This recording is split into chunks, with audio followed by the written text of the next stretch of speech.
గడిచిన దినాల్లో వాళ్ళ తల్లిగారికి ఎడమ కన్ను సరిగా కనపడేది కదా, అసలు పూర్తిగా పోయింది.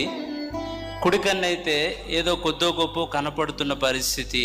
కనపడట్లేదని డాక్టర్ దగ్గరికి వెళితే డాక్టర్ గారు కంటాసుపత్రికి రాశారు. కంటాసుపత్రికి వెళితే డాక్టర్లు అన్నారు, ఇన్ఫెక్షన్ వచ్చింది, కంటికి ఆపరేషన్ చేయాలి.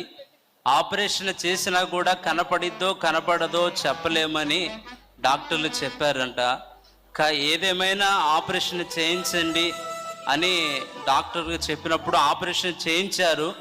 అయినప్పటికీ ఆపరేషన్ చేయించినప్పటికీ సరిగా కన్ను కనపడేది కాదు, అది కూడా పూర్తిగా కనపడని పరిస్థితి. ఇప్పుడు రెండు కళ్ళు కనపడకుండా గురుడిదానిగా ఉండే పరిస్థితిలోకి వచ్చింది.